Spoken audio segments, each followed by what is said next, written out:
Bonjour et bienvenue dans les mots en mouvement. Je suis heureuse de te retrouver aujourd'hui pour un nouvel épisode. Un épisode autour de l'écriture, mais surtout autour de ce que l'on choisit d'en faire. Aujourd'hui, à l'ère des réseaux sociaux, on écrit partout, tout le temps. Un message, une publication, une légende. Les mots sont devenus visibles, rapides, partagés. Et au milieu de tout ça, il y a l'écriture de soi.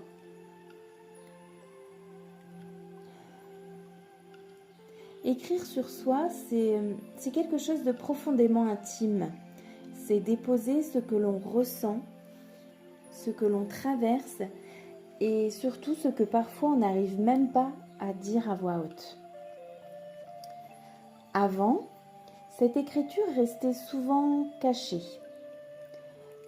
Dans un carnet, dans un journal intime, dans un espace où personne ne venait regarder, un espace rien qu'à soi. Mais aujourd'hui, écrire sur soi peut aussi devenir quelque chose que l'on montre, que l'on partage, que l'on expose. Et ce n'est pas forcément une mauvaise chose. De nos jours, certains influenceurs le sont devenus parce qu'ils ont partagé ce qu'ils traversaient et cela a fait écho à d'autres, comme Thomas Goldberg avec Tourne ton téléphone. Partager ces mots peut créer du lien, peut toucher, peut faire écho chez d'autres.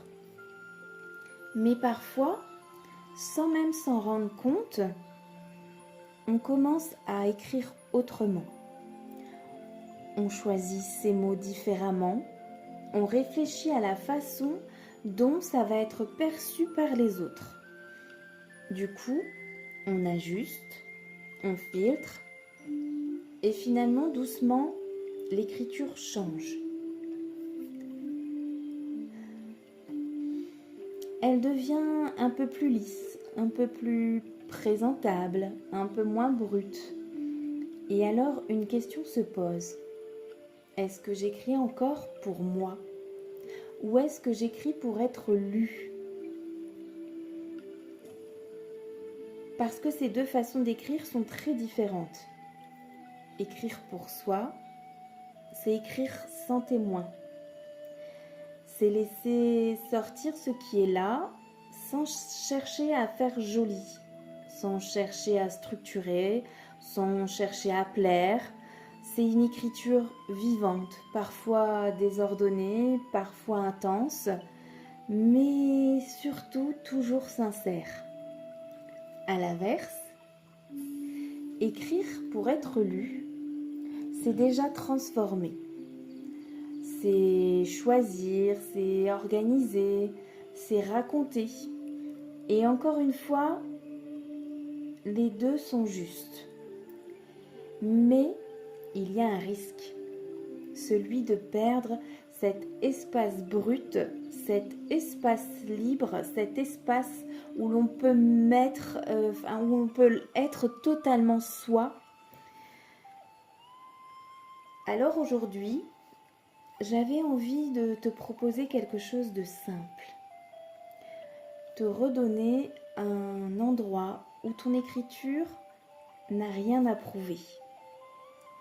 Un espace à toi, sans regard extérieur, sans attente. Peut-être dans un carnet, peut-être une note cachée dans ton téléphone. On a tous cette petite application dans nos téléphones.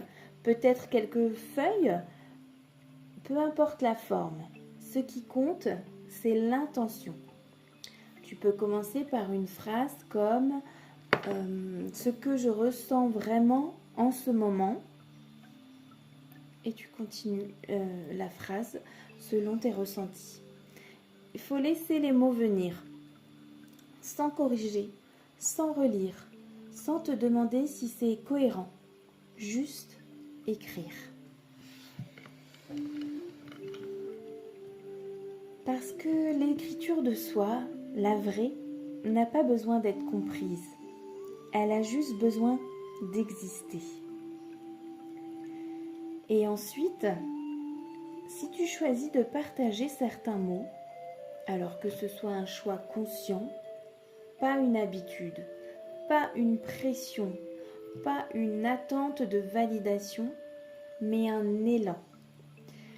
Les réseaux sociaux peuvent être un espace d'expression, mais ils ne doivent pas devenir le seul endroit où l'on existe. Tu as le droit de garder des choses rien que pour toi. Tu as le droit d'écrire sans montrer. Tu as le droit d'avoir des mots qui n'appartiennent qu'à toi. Et parfois, c'est là que se trouvent les plus importants. Alors aujourd'hui, je te laisse avec cette question. Qu'est-ce que tu écrirais si personne ne pouvait jamais le lire, vraiment jamais le lire? Prends peut-être quelques minutes après cet épisode pour écrire juste pour toi, rien que pour toi. Vraiment, personne ne pourra le lire. Merci d'avoir partagé ce moment avec moi et on se retrouve très bientôt pour un nouvel épisode du podcast Les mots en mouvement. Si ce moment t'a accompagné, tu peux le partager ou simplement le garder pour toi. Et pour terminer cet épisode, je t'invite à fermer les yeux, à respirer et à écrire la première phrase qui te traverse.